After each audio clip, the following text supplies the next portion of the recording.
My name is Maria. I'm a founder of the private museum tours. This is what we talking about the art.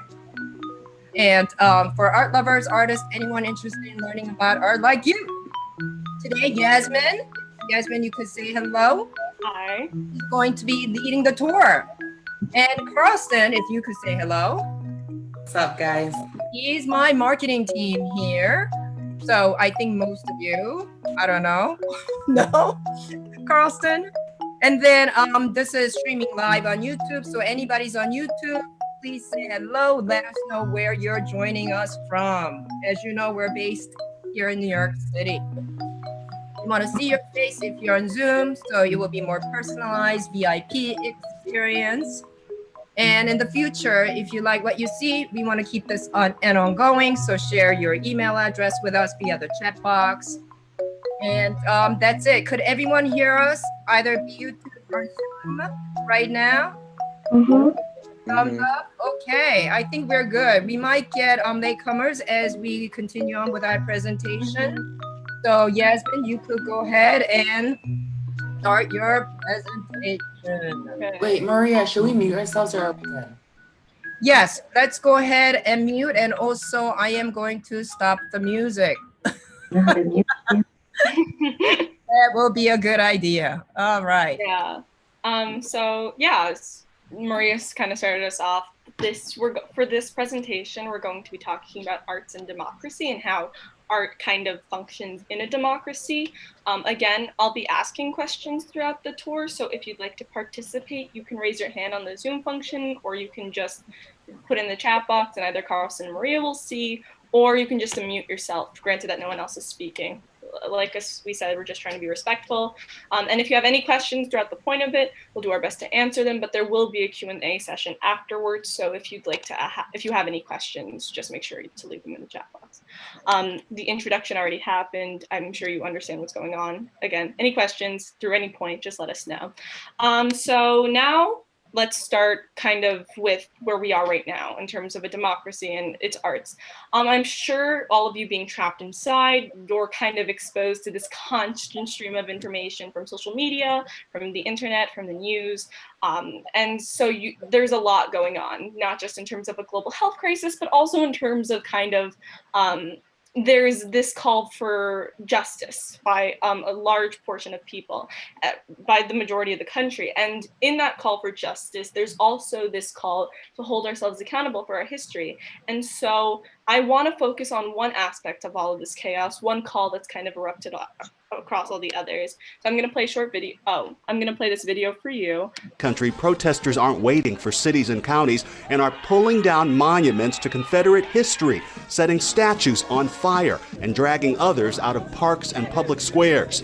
The statue of Jefferson Davis was pulled down in Richmond. And in Miami, protesters went after a statue of Christopher Columbus, but were stopped by police.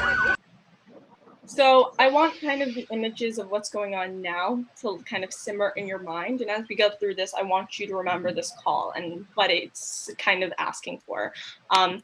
But for our first stop on the tour, we're going to start at the Metropolitan Museum of Art. For those of you joining us, not from New York, or if you haven't ever been to the museum, this is what it looks like. The structure of it is it recalls it is a neoclassical tradition, recalling the kind of Greco-Roman, Greek, Roman period of time, not just in its columns, but also its style of architecture. And this recollection of kind of classical tradition is just one of the hallmarks of the American one, like in our kind of call for freedom and democracy and the ideals that we kind of stand for, many of them were based in the Greek and Roman tradition, which is why it makes sense that one of the most popular galleries at the Metropolitan Museum of Art is the Greek and Roman Gallery. Because the Greeks and Romans don't just exist in Western art, they haven't just influenced Western art, but also American government, not just in regards to its technicality and the way it's structured, but also in regards to its functions. I mean, if you, I see something in the chat, yes. Yeah, the Metropolitan Museum of Art, I think Maria said, is one of the fourth largest in the world. It's quite popular. So for now, when we're talking about Greek and Roman, I want us to remember kind of what it started and what it kind of influenced in terms of the founding of this country. If you think of Athenian democracy and the Roman Republic, how they kind of helped contribute to the foundation of this country. And when we talk about the foundations of this country, we're going to talk about our founding fathers. One of the most famous ones being George Washington. I mean, in our Declaration of Independence, there's this concern for the kind of consent of the governed, which is emphasized. It's effectively putting the power in the people. And that's what a democracy is. It's democracy comes from the Greek word demokratia, demos meaning people, and kratos meaning the rule of. So when our founding fathers looked to how are they going to put the power within the people, they looked to this structure of a democracy, and they looked to this Greek tradition. So George Washington, I'm sure you're all very familiar with him, not just in terms of like your art, like your history classes, but also just he's everywhere. And also his traditions are everywhere.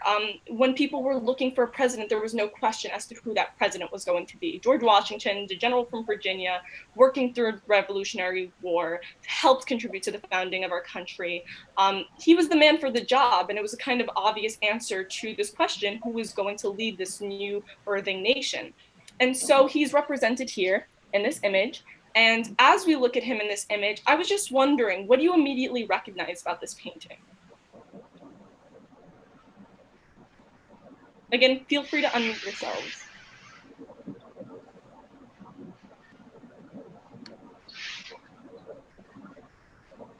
A light.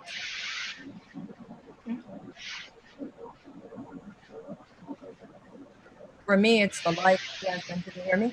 Yeah, yes. Anyone else? And also, yeah, anyone else? What do you want to say? Ice water. Ice water. Yeah, definitely the glaciers here. The, like the light and darkness comparison, like how the light is pushing the dark away. Like this really strong juxtaposition. Yeah, this is a work that you might be familiar of. It's one of the most famous of American history, Washington Crossing the Delaware by Emmanuel Loitse. If I'm pronouncing that correctly, any German watchers, please excuse my pronunciation. But yeah, it depicts George Washington in this larger than life fashion. And it's done through the use of the glaciers, like this big obstacle that he must overcome. It's done through the use of the light, which kind of breaks and kind of illuminates his face, kind of spotlighting him amongst all the other kind of ragged individuals. And so there's this tall and proud and righteous kind of air to him as he stands above all the rest. I mean, if you look at the line at which they break, he's at the top. He builds this pyramid. And so he, as an individual, automatically stands out. It invokes kind of this monumental feeling, and that is definitely the case in terms of the size of this painting. I mean, if you haven't had the chance to see it in person, you might not fully understand kind of the feeling that it invokes. But if you look at this image of the scale, like it's monumental, it's completely intimidating. I mean, at 12 by 21 feet, he doesn't just stand above all the others, he stands above you as you stand and watch him. And I'm wondering, how does this size kind of contribute to the feeling that this painting invokes? What does him being bigger than you kind of make you feel?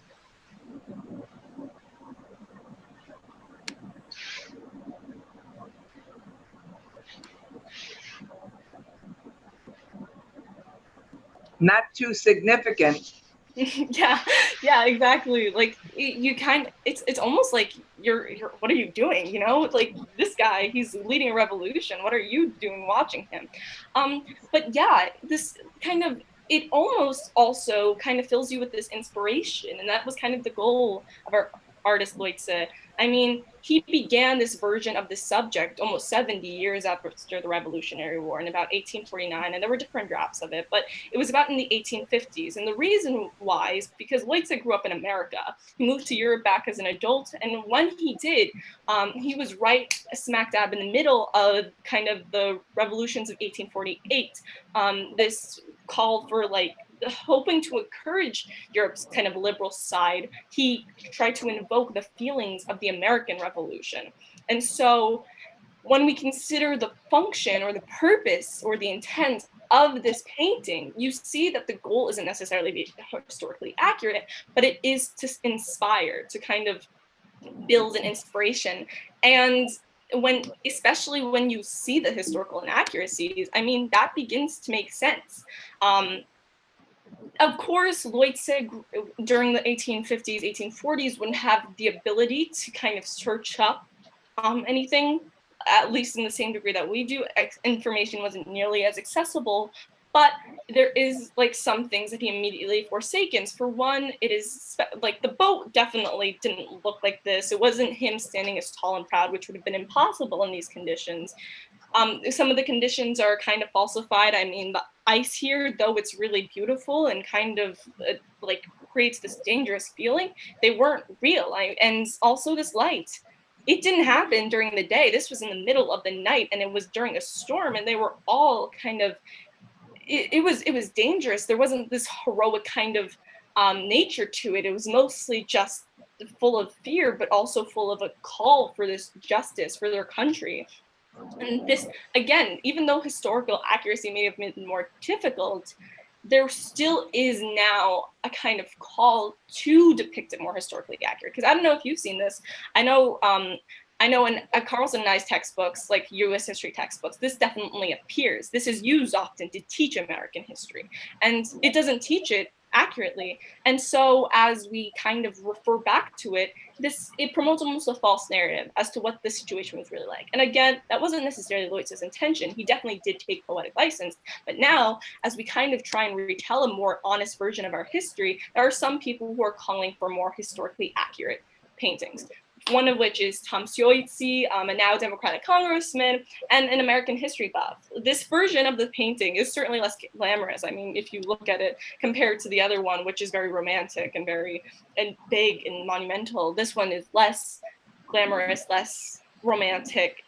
But of course, it's all up to preference. But I'm just wondering, looking at the other one, comparing the two, which one do you prefer, and why? Yeah. Well, I think the other one is better. But why? Because that I really like the realistic ice water and animals are there because I really like animals. Yeah. What's it called? Yeah. I really like animals too. The presence of animals is certainly very, very cute, and you can see them a little bit in the back, but it's not in the back. Right here. Can you see them? Uh-huh. And now, knowing that the ice water is kind of falsified, do you still it's not real? There was no ice during that night. No. This it's certainly in terms of what's more visually appealing.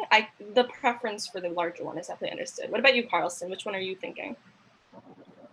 Well, I feel like I would go with the majority too. I would think the other one is prettier, even though this is like the reality of it. I think it's like prettier, especially with like the whole American flag going on, this sort of patriotic feeling. Yeah. See, the thing is that flag is falsified too. They wouldn't have used this flag. This is anachronistic. I mean, the date is all off. They would have probably, it wouldn't have looked like this. And so again, the prettier history is a lie. Like, it's not real. And so when you do prefer the other one, I'm not shaming anyone for their personal preference, but it is something to keep in mind. Regardless of that personal preference, this is what that difference between the two of them kind of demonstrates this false narrative that art kind of contributes to. Of course, like when art isn't necessarily always used as a tool to teach history, but it's used often enough that when that history is wrong, and when it's that history that informs us, it can give us to kind of a wrong idea of how American history played out. And that's particularly true in matters of representation. And Loitse's painting. Can I jump in? Now that you have seen these two particular slides that Yasmine, my beloved high school intern, is presenting, I wanted to do a quick polling with you. There should be a polling that pops up. Can you just click on what democracy meant to you? Can you all see that on your screen? Yes. Yes. Can you Yeah, click to answer. whichever means to you? Pick one out of the 5. And I'm gonna count to 10 and it'll be over. 1, 2, 3, 4, 5, 6, 7, 8, 9, 10. Okay, I'm Maria, that was like 5 seconds, Maria. Yeah, like, only half people joined. 1, 2, 3, 4, 5, 6, 7, 8, 9, 10. All right, it's over. Boom. You have to use Mississippi. 1 Mississippi, 2 Mississippi, Mhm. 3 Mississippi, 4 Mississippi, 5 Mississippi, 6 Mississippi, 7. Not just 1, 2, 3, 4, 5, 6, 7, 8, 9, 10. Done. Thank you, Lucia.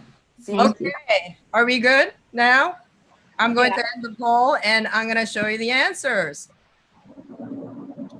Freedom. That's really, okay, that's an interesting choice, and that'll be clear why. But definitely, freedom is what's preached, isn't it? Okay, certainly. I want, after, and Maria, is there any way we could relaunch this poll after the tour? Yes, whatever you want. Just remind me, please, because I totally forgot to, announce that this is, after all, our Talks for Teens. But Yeah. we have more grown-ups in this group today. Yeah, I mean, in terms of representation, I mean, again, Loitse, for this purpose, was trying to inspire and to invoke, and in that way, he wanted this intersection of all types of American people. And because of that intersection, you see different people represented. And that's true. In the case of the American Revolution, many different types of people fought, even the ones that weren't necessarily benefiting. And if you look at the other people in the painting, certainly compared to George Washington, they kind of, I don't want to say unimpressive, but like compared to George Washington, they certainly juxtapose this really righteous and kind of really big figure. And so there are other types of figures represented, other types of people represented in this painting. And I'm going to play this video of the Met kids kind of looking at how this painting tells different stories. And as we keep that in consideration, I'd like for you to, I'd like for you to kind of consider it. Yeah.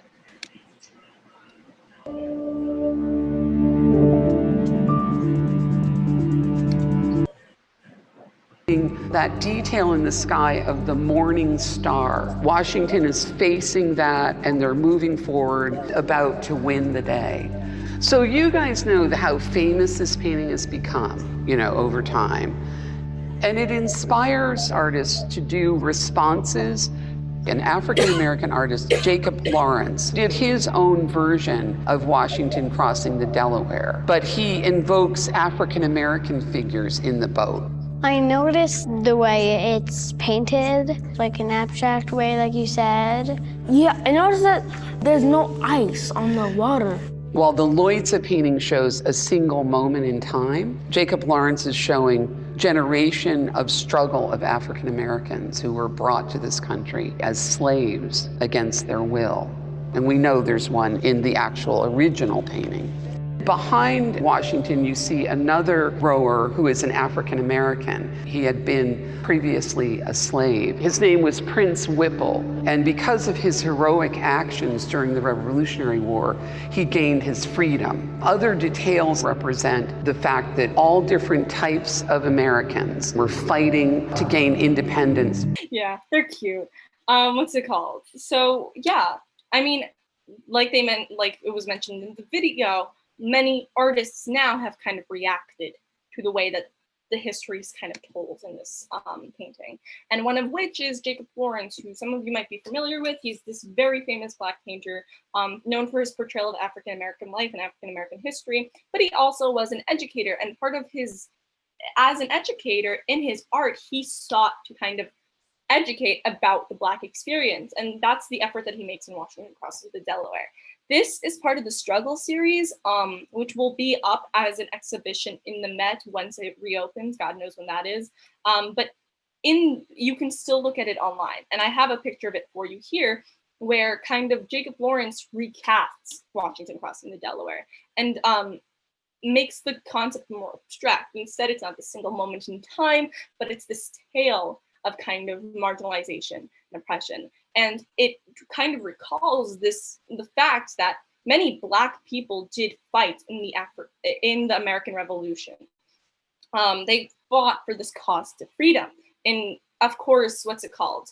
as was mentioned in the video, there is a Black man represented in it, who many believe was an enslaved person. Again, there is no way to confirm this, but that is the general consensus. And so there's this kind of stark irony about it, and that like they're fighting for this cause, this sad irony to it, that this fighting for this cause to freedom, a freedom that would then work to exclude them for centuries to come. But they weren't the only type of people who were fighting in this and then marginalized as a result. Once the birth, as we know, one of the most depressing facets of American history is our treatment of Indigenous people and Native Americans. The presence of a Native American also kind of contributes to this all-inclusive intersection that Loitse tries to tell in his painting, as this all-inclusive of the colonial cause. Everyone was into it, but really it just serves as a reminder that Native Americans fought. They often fought, died on both sides of the war, for British and American, according to the nation's interests. And yet, in order to fight, I mean, there was a treaty signed with the United States in 1778, which I have a depiction of here. In exchange, this is this tale of the reality of when they did cross the Delaware. The United States signed a treaty with the Lenape Tribe, this tribe of Native Americans, in which they recognized Delaware's sovereignty. They recognized the Lenape's kind of territorial right to Delaware, and they would offer the possibility of statehood, indigenous statehood, if the Lenape were to secure the assistance and help safe passage throughout Delaware.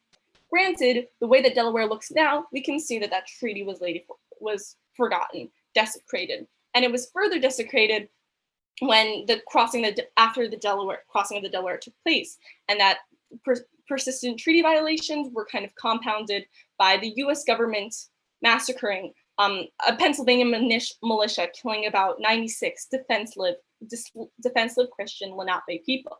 This fate is not uncommon for Indigenous people. This is usually the tale. Promises that were made broken, and often ending in death. Of course, that doesn't make the fact any less heart-wrenching. It's the reality of our American history. And here, as an eager participant, it can make you sometimes forget.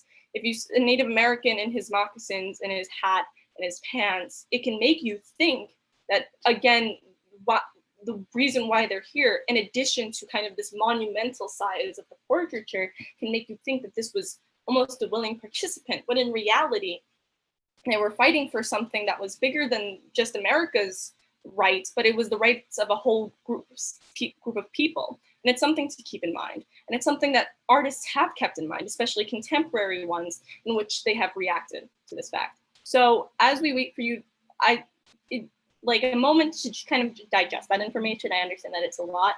And any reactions that you might have would be appreciated.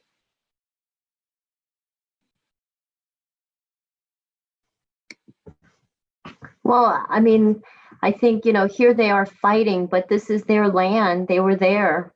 Mm-hmm. And they're fighting against their will, period. Mm-hmm. They're peaceful people, or, I don't know. I think it's just, yeah. Yeah. It is heart-wrenching. There's like no other way to put it. And as we continue to fight for marginalized groups, there is a whole group of people that will forever be lost because there's a history that you can't forgive. I mean, there's no way to go back from that. And it's a depressing reality, but it's worth kind of raising the voices of these Indigenous people and Indigenous artists, those of them who have shared their kind of culture with us. And one of them is Kent Monkman. Ooh, let's see. I didn't learn about these artists in my history textbooks. No. Yes, yeah, I saw a reaction, Lucia. What do you? What was it? I know this painting from Aunt Maria's art class. Yeah, it's a big one. My God, where is this displayed? In the Metropolitan Museum of Art. It's one of the two murals that Kent Monkman was commissioned for. Kent Monkman is an interdisciplinary Cree artist. So he's a member of the Fisher River Cree Nation and Treaty 5 territory.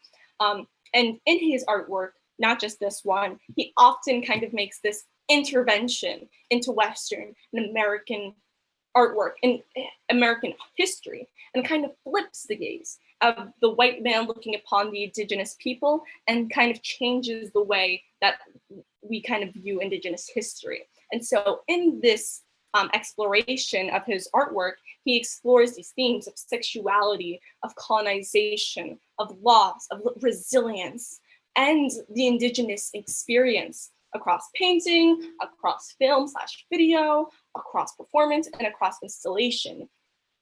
This is mostly done through the use of Monkman's kind of gender fluid alter ego, Mischief Egotistical.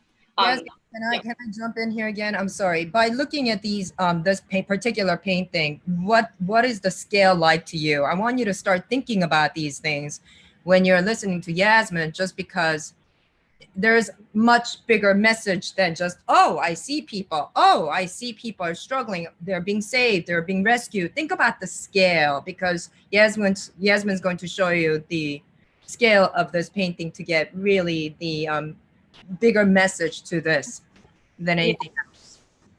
Yeah, I mean, how large a painting is and how large it kind of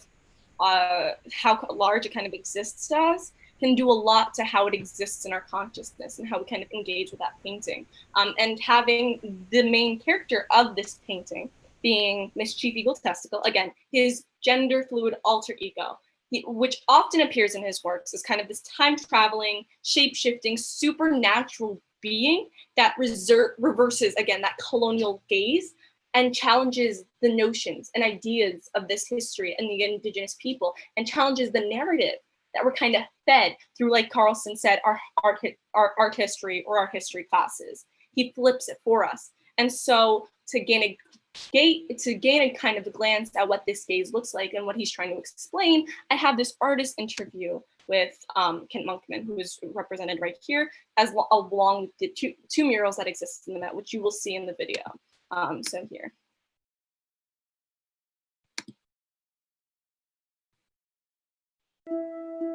When I created Mischief Egotistical, I wanted an artistic persona that could travel through time, to reverse the gaze and look back at European settlers that could really speak to Cree values. We had our own ideas of gender and sexuality that didn't fit the male-female binary. Mischief is a legendary being. She really embodies a sense of humor, a playfulness, a relationship to mythologies and history. We have a lot of humor in our stories, and Mischief allows me to bring the humor even through some very dark chapters of our experience. Looking at the Emmanuel Loitse painting, Washington Crossing the Delaware, he's the hero of that painting. And I wanted Mischief to be the hero of my two paintings. I wanted to make a monumental painting that really reflected on Indigenous perspective to give it that same importance. The title of this exhibition is Mistigosawak, the wooden boat people, which is a Cree word to describe when the French arrived. They arrived in wooden boats. The two paintings together really speak about the arrivals and migrations and displacements of people around the world. And the Great Hall is this place of people entering and people leaving. The left painting, welcoming the newcomers, Mischief is literally bending over to assist people arriving to North America. That has to do with generosity. In the second painting, Resurgence of the People, Mischief is commanding this boat, which looks a lot like a migrant vessel. And many people across the world are being displaced from their own lands. Mischief is leading this resurgence of the people to represent a return to our languages and a return to our traditions. I love the capacity for painting to tell a story. I've always been drawn to history painting because so many Indigenous experiences were never portrayed.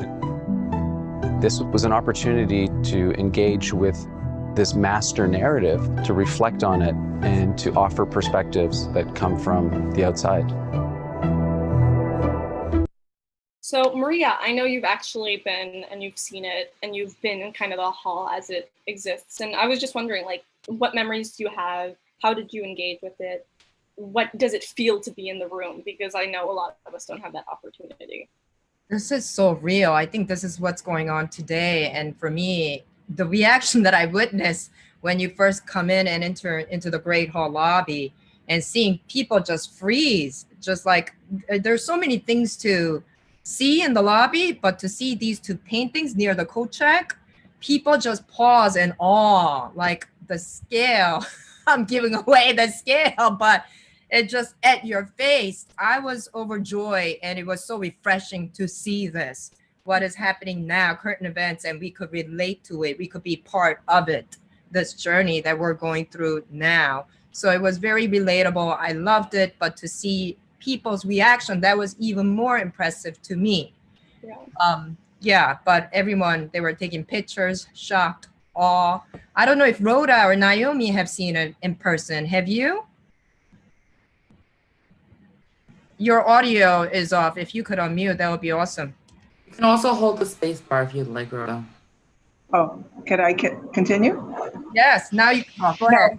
I like what the artist said. It really, looking at this, it does remind me of all those, so many of the immigrants coming over who have lost their way and died on the way over to the new land. You know, I just see that, not so much the period that he's representing, but almost current. Yeah. Looks like, you know, we know so many people never, you know, coming from Mexico or wherever, just never made it. Yeah. And that's what this reminds me of somehow. Yes. Naomi? Yes, it's totally relevant to today, sadly. It's huge. The paintings are meticulous, realistic, and super powerful. The scale adds so much to the power of the painting to make this very current message back home, which we're living with, sadly, today. That's interesting. The keywords I took away from Naomi was meticulously realistic. Yeah. Naomi is also an artist, and it is so detailed. You could feel the texture of their hair, their skin, of their, you know, everything else that he did not miss. And really pushed it all the way to make you feel almost uncomfortable. And Rhoda, when you said the refugees, I was thinking of Middle East, Syrian refugees, you know, and their living condition now, especially during the coronavirus. So just a lot of things escalates with me. Lucia, you had your hands up.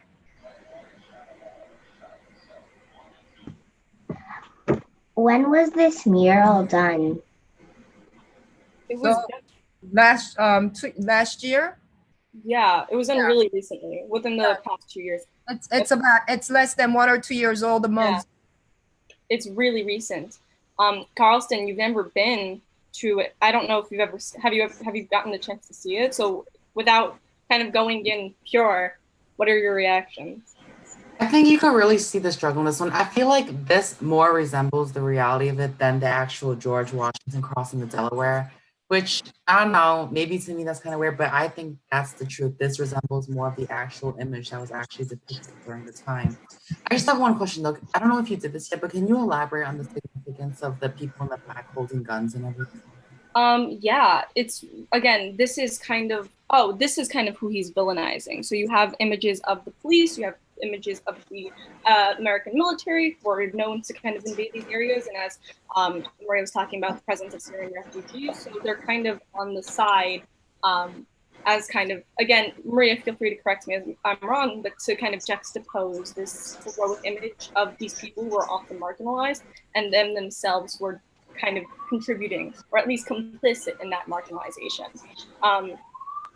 Again, it's interesting that you say this feels more real, more true, more authentic, because if you think about it, the scene itself never actually happened. This is a completely, if we were talking about Loitse's poetic license, this takes complete poetic license. I mean, again, it never happened in this way, but it feels more true to how it exists in our world. Yeah, like you said, it happened during a storm. You could tell by the waves, first of all. Second of all, it was a dark night. It was very cold. You could see the struggle on many of their faces, unlike the actual George Washington crossing the Delaware image. Yeah.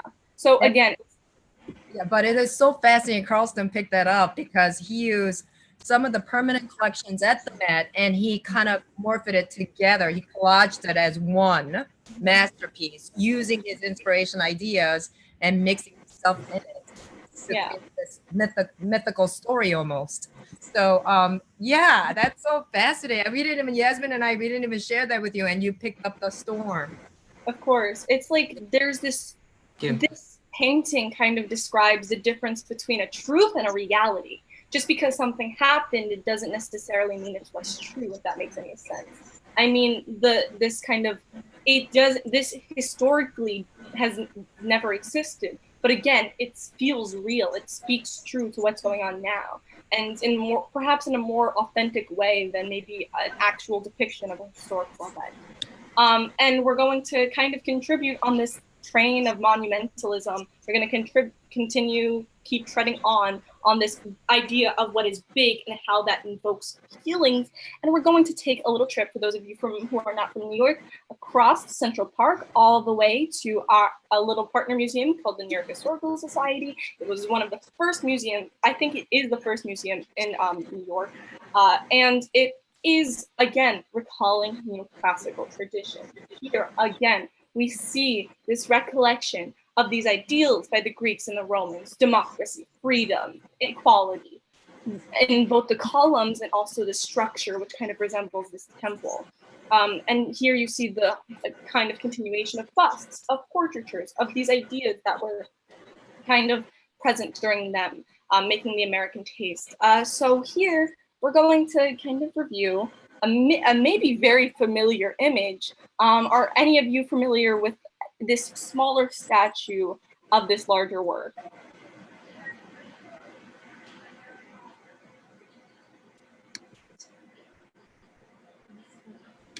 I know most of you know who this is and what this is and who these people are.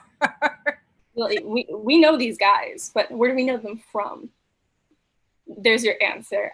This is a smaller sculpture of the Mount Rushmore Memorial. The sculpture itself was by Joe Davids. The memorial itself was by someone named Gutzon Borglum, sorry. But the smaller sculpture, made in, I think, 1949, is a smaller kind of replica of this larger sculpture by Joe Davidson. We're going to kind of use this to piggyback. We're going to use the smaller sculpture, which isn't that much relevant to what we're talking about. Instead, use that to piggyback onto the real monumental sculpture of the Mount Rushmore Memorial, which, as you know, if you've been listening to the news, is very relevant today. So, I mean, again, here's a little pop quiz for you, Mr. Carlston, who has just taken his AP US History exam. Who are these four men? You really put me on the spot like that, huh?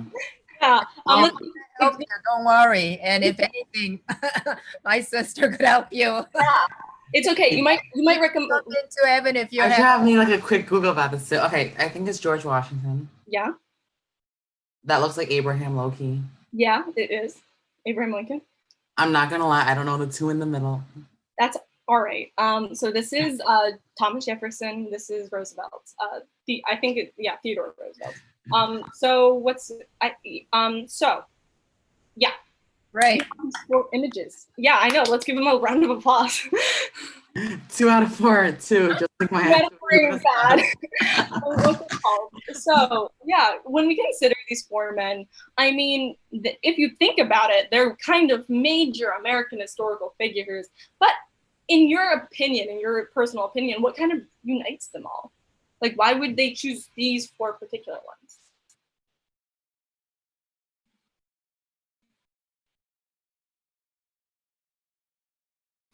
I think, Rhoda, you're on mute again.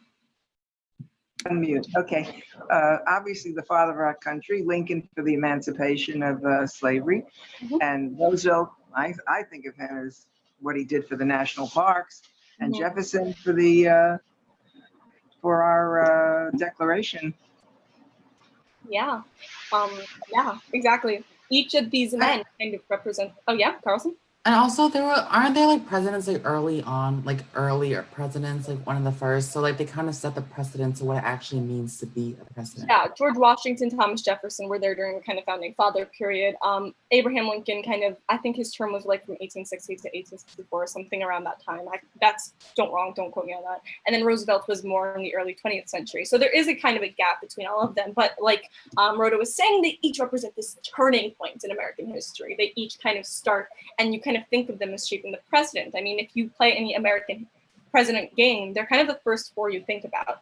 And that's for a reason. I mean, when Borglum was commissioned to make this sculpture, this was the intention, to kind of represent these turning points.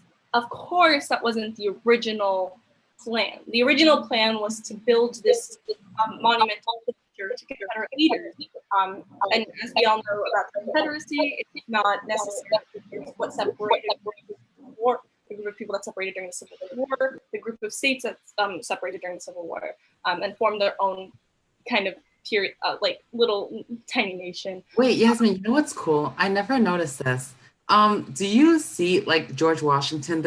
He has a whole neck and like shoulder and everything.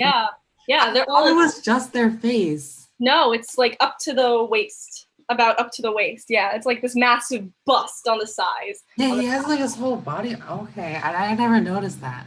Yeah, it's crazy. It's these large, I mean, they're large in our consciousness. Collectively, as Americans, they exist and they take up a lot of space, but they also physically take up a lot of space. I mean, have any of you actually been to the memorial? No, right? No, I feel like it'll take me. Have you? Yeah, I meant to see it in person when I was doing cross country. Yeah, I mean, it's in South Dakota, which is like, there's not that many reasons to go to South Dakota, but like, sorry, no offense to anyone from South Dakota. Oh, what are you talking about? What's it called? But this is definitely one of like the monuments of like a landmark of America. Like when you come to America, you think New York, you think of Florida, you think of California, you think of the Mount Rushmore Memorial. This is American history. At least that's what we think. At least that's how we conceive it. But the reality is our history is very complex. And that's what is that's the acknowledgement we've all made now. And these men, for all that they've done for this country, and when I say this, I do not mean to villainize them in any way. They were completely influential. They helped found and start our nation as we know it. And they did contribute so much. But they were complicit in the standards of their time. They were complicit in the morally corrupt kind of standards of their time. They weren't perfect, and that's just the reality. I mean, Abraham Lincoln, for all that he did for enslaved people, he never truly saw them as equals. I don't know if you've listened to 1619 or if you've just done your own personal research, but Abraham Lincoln wasn't so much for the advancement of the colored people, but the advancement of the white race. And as he did it, his kind of freedom of the slaves was more because of the threat that it posed to the nation, as it was to stop doing people. If you're for George Washington and Thomas Jefferson, both of them did have and own slaves. Of course, that's uncommon for their time, but it is worth mentioning. For these men that preached freedom, they weren't necessarily for the freedom of every single individual. And Roosevelt, despite his kind of modern presence, he was still for the Christianizing and uprooting almost, and sometimes act for the massacre of the Native Americans, which stings even more deeply when you consider the location of this piece. Once again, this hill, this territory belonged to the indigenous people. It belonged to the Lakota tribe. These black hills upon which the monument kind of exists on, they're sacred to the Lakota people, who were the original occupants before white settlers arrived. And upon the arrival of the white settlers in the Treaty of 1868, the land was promised to the Sioux territory. Again, that treaty was later disregarded when it was later found that gold existed in these hills and prospectors migrated there in the 1870s. And then it was completely desecrated when they were making the Mount Rushmore Memorial. and the government forced indigenous people off the land in order to build it, which again, heart-wrenching. So now knowing all that you do, despite the kind of monumental, kind of large presence of these figures, understanding this kind of problematic history, not only in the how it kind of disregards indigenous people, but also the content of the moral characters of the people represented, as well as a sculptor, which I forgot to mention. In order to secure funds for this memorial, he was often colluding with Ku Klux Klan leaders, which was used to then build it. So regardless of his personal beliefs or ideologies, the ideology that was used to then build this memorial was definitely within the realm of white supremacy. Now knowing all that you do, what feelings does this memorial instill in you? I mean, it's definitely conflicting, but I think, how you're presenting the historical, the truth, I think it really helps paint a more, it's like you see how the history of America is so complex and conflicting it is. So really appreciate you pointing that out. And we only just see one side of the story, right? I mean, it's like this, comfortable sort of presentation of what are, but now it's like you bring to full light all the tension, all the pain, the struggles. Yeah. I think that's very important. I totally agree. I feel like America, or more specifically its politicians and some artists, I guess you can say, depict kind of like a false narrative of what America actually is. Like you said, whenever someone thinks of the United States, they think of Mount Rushmore, right? Dakota. Meanwhile, all this happened. Same thing with, I feel like same could be said for like George Washington crossing the Delaware. They like to sugarcoat the harsh truth of what it actually is. Yeah. And also, Yasmine, I want to say thank you for bringing this attention up as one of the images to share for this presentation, because monument is the hottest topic right now all over the media and the news, right? Yeah. There's some conflicting interests and some people want to destroy it. And it just, I think about monumental, sculpture like this in this scale, to destroy this, I can't even fathom. Yeah. So, so again, our conversation is all about making you think. For sure. Making you think about like the men that exist in these paintings, and men that exist in these paintings as well as these statues, but also the statues themselves. And I think it was touched upon that the role of art and democracy, it's when we consider the tradition that it recalls, and again, as we've established, it's Greek and Roman tradition. I mean, in both the Athenian democracy as well as the Roman Republic, there was a tradition of taking political individuals, personas, and their personalities, and almost politicizing, like advertising them in these sculptures. They kind of created this narrative of these individuals. Ooh, I see we have some more participants. They created this false narrative about how these existed in history. And they were meant to not in the presence of the politics to advertise, similar to how we interact with social media now. They were also to kind of create this false narrative of how these men existed. Because again, statues and monuments, they exist without context. As you guys were talking about, we have this chance now to discuss it, to review its kind of problematic history, to review how it exists. But if you were to go to South Dakota right now and look upon that hill, you would get no information as to all of this strife. You would get no information as to the reality of the situation. And it's the same, that's why we view things in museums. That's why we view things on the internet, to get that information that helps us inform our decision about how we view this art. Without that historical backing of information, again, like Carlson said, it informs this false narrative. It informs this false idea of what American history was and how it treated other individuals. These statues remind us of the conversation that's happening today. And during that conversation, there are two sides presented. There's the one that we are all discussing now about how we want to engage with art that's clear, that's problematic in nature. But then there's also the other side.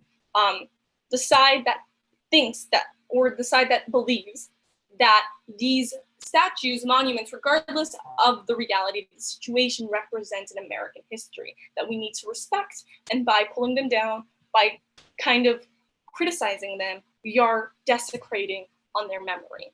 I'm about to play a clip of Donald Trump, and I'm not about to criticize him. I'm not to say, regardless of what your personal politics are, I'm simply presenting him as this other opinion. He represents the voice of a people, and he himself is an example of how political personage exists in media. He creates this monumental image for himself, not just in regards to interviews and his Twitter, but also just the way that he interacts with politics. So I'm about to play a clip in which he describes Mount Rushmore and also its monumental feelings. There could be no better place to celebrate America's independence than beneath this magnificent, incredible, majestic mountain and monument to the greatest Americans who have ever lived. Today, we pay tribute to the exceptional lives and extraordinary legacies of George Washington, Thomas Jefferson, Abraham Lincoln, and Teddy Roosevelt.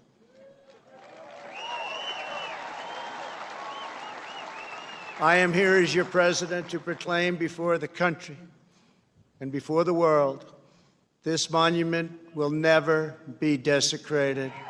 These heroes will never be defaced. Their legacy will never, ever be destroyed. Their achievements will never be forgotten.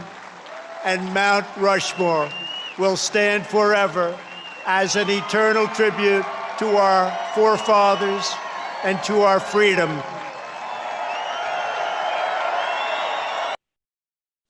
Yeah, it is a charged issue. It is a charged issue, and that's understandable.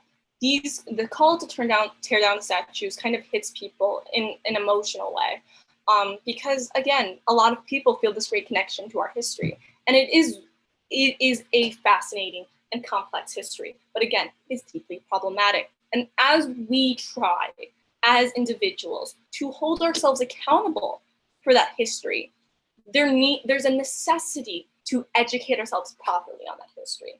And art, for all of its many functions, one of the way that it exists is to create an education. But when that education is historically inaccurate, when that education is without context, when that education doesn't consider the voices of many, that education is inherently problematic. These stat monuments, without context, promote a lack of knowledge, which as we establish, is terrible for democracy. A democracy is only effective as its people. And if its people are not properly educated on their past, they are not able to make proper decisions for their future. Well, girl. Yes. So I think we did go a bit over time, but if you guys do have any questions, I'm sure Maria and I will do our best to answer them.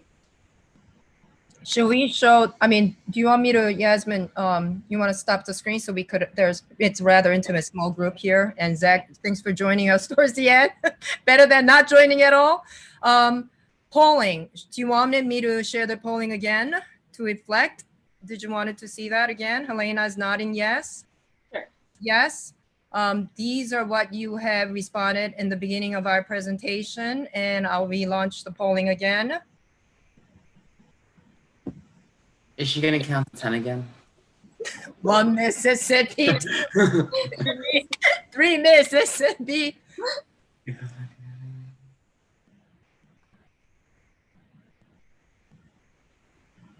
Only one person voted? Oh, I thought you're showing us the results. I'm sorry. I know, I thought you were doing the results from the prior poll. Oh, if you could vote again, that would be great. Helena's like, my answer has not changed. That's right, Carlston. How did you know?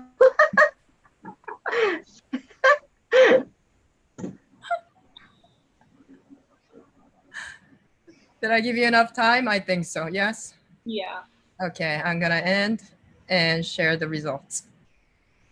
Yeah, I mean, it's the same. And I think it's because you guys were on, like, you were on the right track in the beginning. Like, it's 100% about equality, about freedom, about our government granting us equality and freedom, but the key is equality and freedom for all. And that's something that people have forgotten. Yeah. Yasmine, that was so informative. I just love like your passion, your knowledge, the way you articulated these ideas through art. I mean, you did such a phenomenal job on this Sunday morning. I would imagine a lot went into preparing your presentation. My goodness, you blew me away. Thank you. Yeah. Just your understanding, just your, ideas. And Carlson, how supportive you are, and how honest you are. I love it. You keep it real, No, Yasmine's presentation was really good. I'm not gonna lie, very informative, very educational. I loved everything about it, including the couple of words I had to look up because I'm not that good at vocabulary. But you're resourceful, Carlson. You're resourceful. You looked it up right, on the spot. Yeah. So Yasmine, like, did you get any guidance in picking the pieces, or this is all you selecting all those pieces to highlight for us today? So I am currently doing an online internship with the New York Historical Society, in which we do give tours, but the tour that I gave it was solely on Mount Rushmore because the New York Historical Society. And when Maria came to me with like, pick what you like, I really did like the idea of arts and democracy, but then I looked to how to kind of supplement it with items from the Met, because this is, like you said, a very relevant conversation right now. And something that this conversation, I think, should continue outside of our Zoom meeting here, even at your home. Maybe it should continue onto our history textbooks. Like, bro, come on. I had no idea about this stuff. I love it. Please do continue. I mean, I'm sorry that not so many of our friends. I think I agree, Helena. It's Sunday morning. Maybe like, there goes my childhood.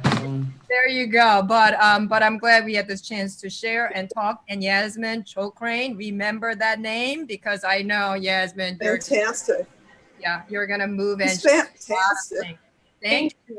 Yeah, really. I appreciate it. I mean, I learned so much. So yes, this is Rhoda. I want to thank Maria and Yasmine. I guess I have to say, you're both co-teachers of the year. You have a wonderful future, Yasmine, and you are a great teacher, not just the knowledge, but the presentation. You are so impressive. If I didn't see your beautiful face, I would certainly think you were 10, 15 years in terms of your right. Professor Yasmine. Yes.